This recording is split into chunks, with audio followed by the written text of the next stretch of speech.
Hello. Good evening. Happy Tuesday, 8 o'clock.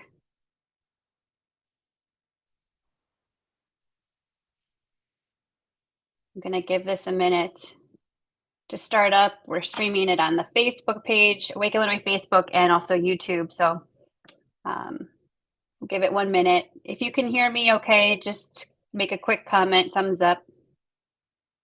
Good evening, George. Hope you're doing well. I'm just getting some of my tabs in order here, some of my screens that I want to share with all of you for this quick update. I had hoped that Helen and Steve, my fellow Awake board members, could come on tonight, but they each had some meetings and some work things going on. So sorry, it's just me tonight. Okay, hi, Tammy. Thank you, Kelly. Okay, sounds good. So yes, we've been very busy as a leadership team, as chapters, as volunteers, as parents, and as candidates, getting ready for the local school board election, which is going to be 4423, April 4th of 2023. It's a Tuesday. I know that some people are starting spring break next week, and it does carry into April 4th. So we've been really plugging to get out the vote by mail, vote early. And I know some of you are pure, solid day of voters. So whatever your case may be, your situation, just make a plan. And it looks like early voting across several different townships and districts is high relative to years past. So that's good. So I am going to just make sure my windows are in order here, and then we will get started. I'm going to be giving you guys some updates on some of the drama that's been unfolding in some areas of the state where, for whatever reason, people who are very cranky about everyday good citizens running for office, they're trying to really push some smear tactics and some pretty aggressive strategies to smear their opponent, to hurt the opponent. It's sort of weird, and it's only coming from one side of the political aisle in what are nonpartisan races. So it's sort of odd, but the conversations that people are having as candidates and as volunteers and as canvassers is so positive. And it's amazing to see communities are really centering on the issue of putting kids before politics, putting academics before activism, and really getting the youngest, of our communities on track academically so that they are career ready. And it's amazing to see candidates really championing that to focus on the academics. And wire points, some of you, so George, you mentioned this, the graphics that came out. I'm going to cover that as well. The data that's come from wire points, very great organization. They put together some cool graphics on some of these school district proficiency scores. So without further ado, let's look at this article that was published. DuPage Policy Journal is highlighting what's happened in Hinsdale. Anybody out there from Hinsdale? Dirty tricks revealed in District 86 race as Acra's campaign manager resigns. So a little bit of background here. Campaign manager that is affiliated with Rep. Sean Caston out of DuPage. His name is Reed McCollum. He is responsible for creating a bogus site that was intended to smear a candidate, a Hinsdale candidate. And the candidate's name is Drew Catton, pro-child, pro-academics guy, great guy. I know a lot of people in that community are supporting him rightfully. But this guy created this terrible website to smear his name. And, he denied it at first, this Rep. Caston's colleague here, more or less. And he was doing some dirty tricks in this, and it's backfiring. So this article came out that he is responsible for registering the domain. And it was right around the time that another person running for school board, this Asma Akras, started her campaign page. So I think some dirty tricks were being played there in Hinsdale District 86. And Noel Manley is helping with the Catton campaign. He said, I've been in politics for over 10 years, and when I saw what happened with this bogus website, it strikes me as being political in nature. No kidding. Yes, there's only one side of the political aisle that is politicizing the nonpartisan school board elections. So hopefully you're doing your homework. This is the bogus website. And McCollum, actually, the one who is resigned from this other school board's campaign, who started this terrible website against a really good candidate, Drew Catton. He's no stranger to the DuPage Policy Journal. It writes, he was outed for taking photos of maskless children from his house in Hinsdale and then posting the photos to social media and shaming the children. So that gives you a glimpse into the MO of this individual that was trying to support this school board candidate and has now since been removed from the campaign. So Drew Catton's a good guy. Check him out, District 86 Hinsdale. So there's some dirty things going on there, as shown in the DuPage Policy Journal. All right, so next up, I want to show you guys, we've been getting a lot of texts and messages personally and also to the Awake Illinois social media platforms and emails. So we knew this was coming. This has been in the works. Mental health and development.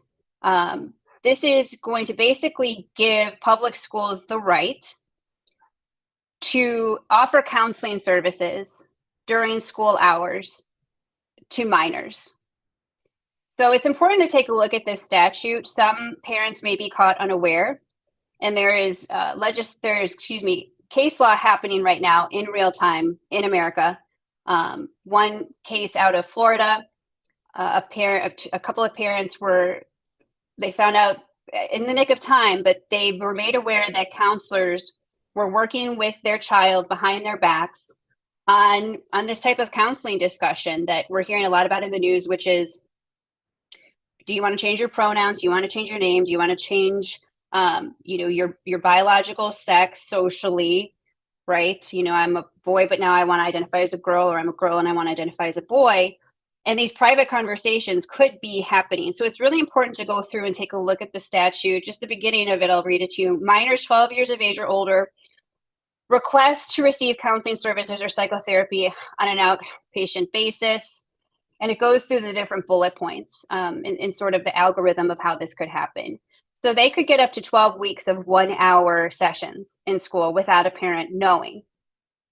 Unless, and this is very important, this is happening in real time where parents are realizing that when they submit forms that establish their parental rights and expectations, that becomes legal documentation for if those rights and expectations are violated. So like I said, there's some case law happening that's coming out of Florida and other places that are going federal. They're becoming federal lawsuits. They're going to go up to the Supreme Court to defend parental rights. So what you can do in a state like Illinois, which is quite frankly waging war on parental rights and has a very anti-child indoctrination agenda, not saying it's every school and I'm not saying it's every teacher, but the permissiveness of this agenda is very worrisome. And parents are submitting these forms, and I encourage you to do it en masse, to defend your parental rights and to be the barrier between this effort. And that's not to say there aren't children who genuinely need counseling and services. I'm not saying that doesn't exist, but take a look at this statute, be familiar with it. We're going to do a blog post about it, but be very familiar with your parental rights and with these forms. So I'll show you what the forms look like. When you go to awakeil.com, let me pull up the forms for you. These are what you are to submit. And it's letting the school know, it's letting the counselors know that you are stipulating your parental rights and that that they are not allowed to establish any private conversations on sexuality, on mental health, counseling, any of those things without your express permission. So there is some workaround for certain situations where counselors do see that there could be potentially some abuse or something really happening in the home. I get that. But the blanket concept that every parent is bad and that every student should be separated from their parent is wrong. So we're seeing this case law happen in real time, and I'll get into the bathroom drama that some people have been seeing. But these forms are really important, and it's a way for you to harness your parental rights and to protect them, protect your child from any unwanted mental health interference or unwanted counseling. So be familiar with that website, awakeil.com/forms. Liberty Council has submitted one, or excuse me, has created one. Courage is a Habit. These are really good tools, and I encourage you to use them. They're free. Put them on your child's file and offer for any principal or teacher or counselor to talk to you about your concerns and just have an open dialogue with them. So that's that. I don't know if any of you guys have been seeing on Twitter, Ryan Cunningham, who was very helpful with the Tom DeVore due process lawsuits on the masking and the quarantining of students. He's been covering out of his district. Let me pull it up here. What's happening in Waterloo. And so these students are now seeing that their district, the superintendent, is allowing the opposite biological sex to enter into the bathrooms. So students there and parents there are rightfully worried. And as Ryan said, he tweeted this today. So go to Ryan Cunningham's Twitter at RYCUNNI. He said, I spoke with Waterloo, Illinois high school students who told me biological male or female students who were scared to share a bathroom with members of the opposite sex must get a pass from the nurse and show their papers to feel safe and use the single stall bathroom. Okay, so this is happening in Waterloo. It's happening in DuPage.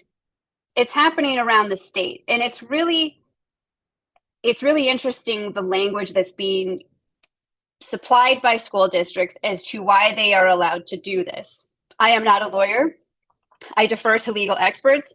I know that Tom DeVore has posted on social media publicly that he's looking into some of these statutes and some of the reasons that districts are giving. Awake Illinois is reaching out to national pro bono law firms that are tackling this in other states to equip not just parents that are dealing with this in real time, but also school districts. I know there are superintendents and school boards that are worried. They don't want to be caught in the trap of, quote, guidance, like we saw with the masks and with the forced quarantines, the unlawful quarantines, the testing. So here we are again. It's like deja vu in Illinois, of course. I think some superintendents and school boards may be saying, fool me once, guidance, not twice. And I think it's important that those of you that still have the that were sued, those school districts that were sued by the parents for their rightful due process and won, if you still have the same school district attorney and legal counsel that you had during that mask case, and they were saying it's just guidance, you're fine, and they were wrong, you might want to find second opinion at the least. But I would also consider you suggest finding and hiring new counsel.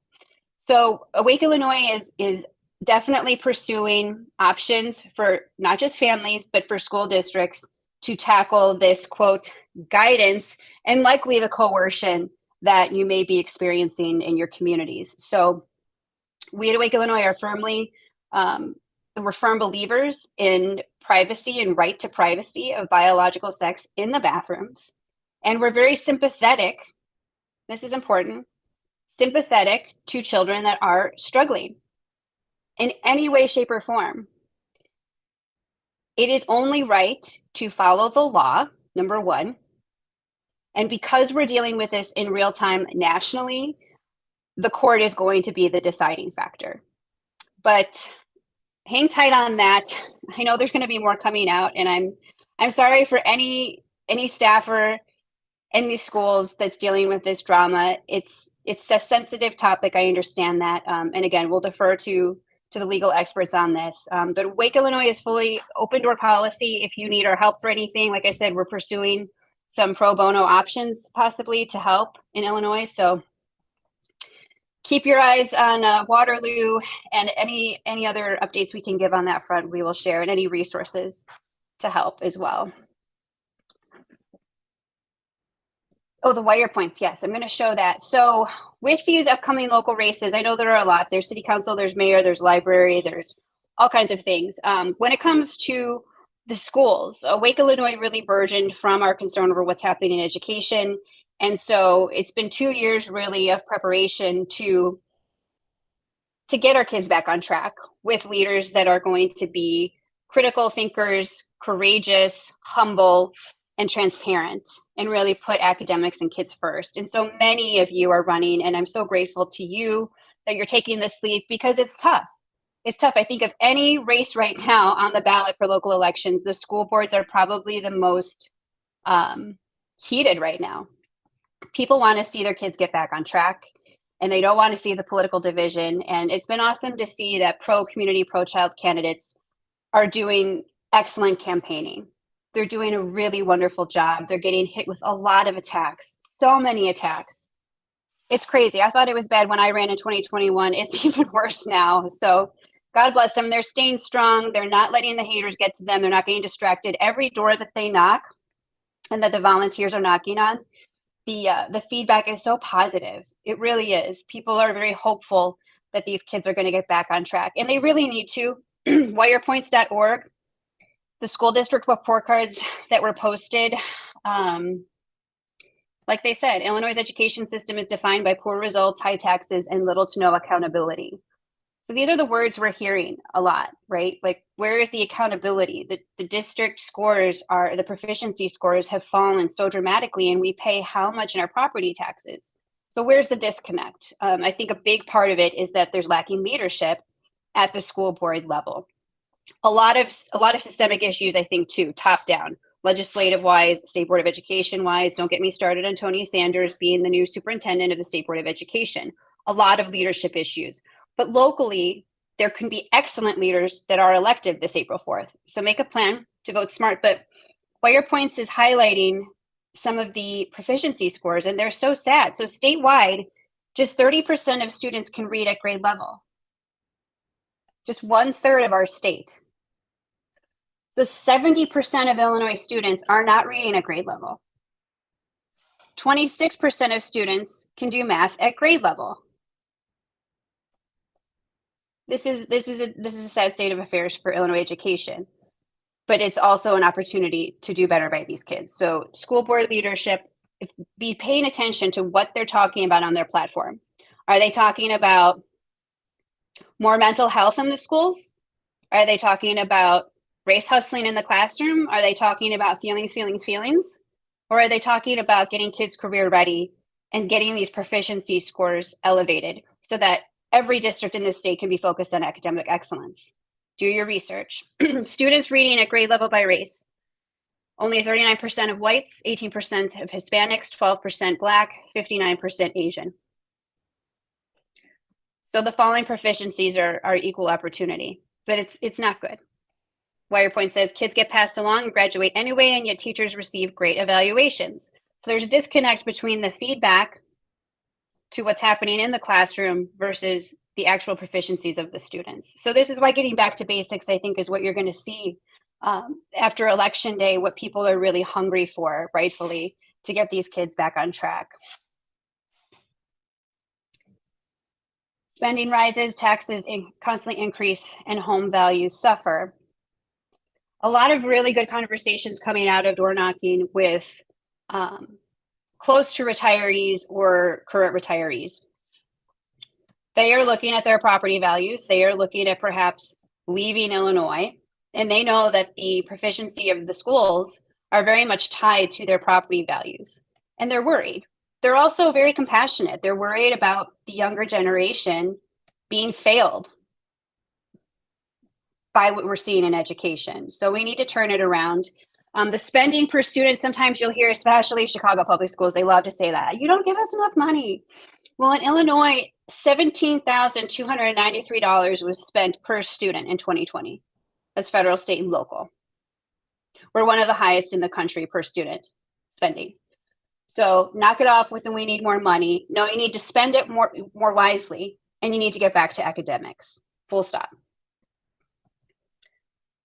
Joanne, the scorecard is amazing. Yeah, you know, the WirePoints does a great job, great graphics. And when you go down, it shows some of these big school districts. Look at Plainfield, School District 202. Oops, here, let me get it so you can see it a little bit better.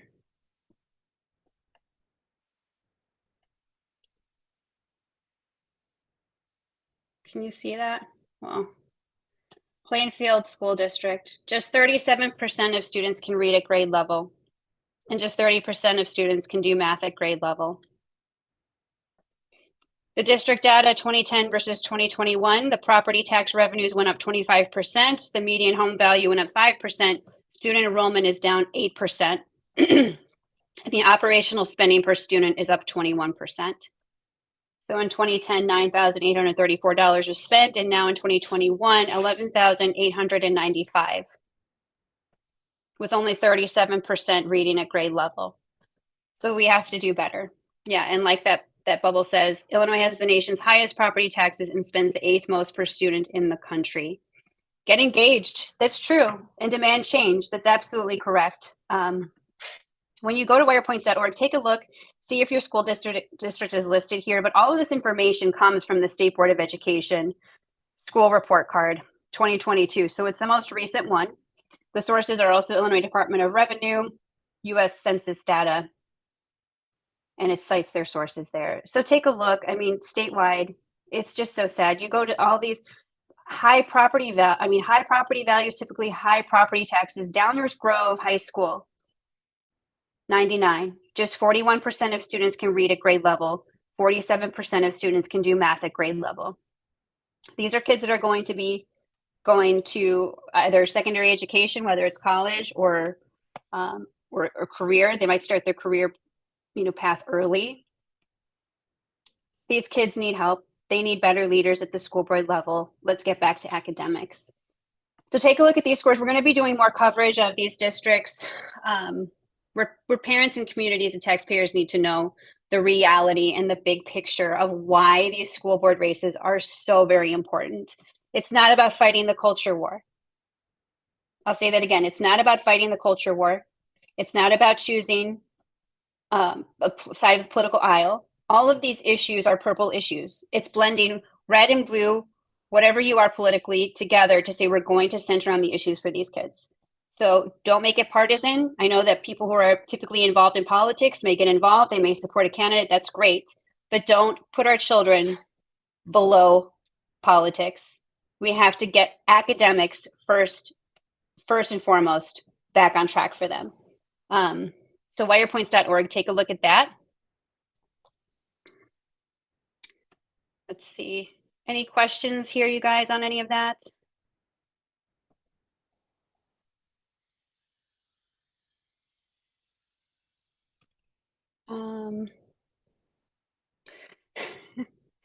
Some people are commenting. I think some of it's from YouTube. Yeah, we have our typical trolls, our typical haters, high trolls. We're just moms and dads. We just want the best for our kids. No harm, no foul. All right, what was last on the list of what to talk to you about? Vote. We'll end with that. Let me get that screen up. The local elections, April 4th. So we have a video at awakeisle.com/vote. It was talking about vote by mail. This is a big thing right now where people are going on spring break. They just want to have that mail-in ballot out there, their ballot counted. I understand that some people have very visceral reactions to mail-in ballots, but this is actually the way until you get legislators into office that change the code surrounding elections. So this is a huge thing that we've been pushing. It's been very successful. You just need to make sure that you actually turn in your ballot. So you might get it and forget about it. So don't do that. And if you go to these web pages, these links, it can show you where your polling location is and where you go to vote. So for some people, early voting is in full effect right now. So find out where that is if you're going out of town. Maybe your flight will get delayed. You won't make it back until April 4th or in time for April 4th. Maybe you extend your vacation. I don't know. I've said maybe it'll snow on April 4th. I mean, anything could happen in Illinois. So check out those links. Make sure you vote. Joanne's asking, I wonder how the administration gets rated in reviews. Yeah, they're kind of the top dogs, so they're typically pretty safe in the hierarchy of public education. But yeah, I don't know. Good question. If you don't see your township on the WirePoints data, it hasn't been it hasn't been aggregated for your district. So you can find it if you go to the Illinois State Board of Education to the report card. You might have to dig a little bit to find some of the metrics that Wider Points is provided, but it's all there. It's all there. And now they're trying to talk about doing away with testing. I think that across the country, they're so worried about proficiencies and having to be held to a certain standard that now in New York, I don't know if you've seen the headlines there, they're actually relegating the standards and doing away with a lot of testing. So nothing to see here, everything's fine, right? So I do believe in having some form of metrics. I think testing can get a little out of hand too sometimes. There is a fine line. But yeah, make sure you guys vote April 4th. Any other questions? Well, thanks for tuning in. This went a little longer than I would have expected, but I wanted to get everything in that's kind of been hitting our radar. We're going to be doing some special guests in the coming week before the throes of spring break start. And I know candidates are going to be busy canvassing and doing more events leading up to April 4th. But the sense right now throughout the state is that people have a lot of hope that this is where communities are really going to come together for the kids and really do their homework and focus on the candidates that are for academics, that are for parental rights, that are for getting these kids career ready, right? So very hopeful. You know where to find us if you need us for anything, but have a great night. I think I'm going to go grab some ice cream and watch a movie. Okay.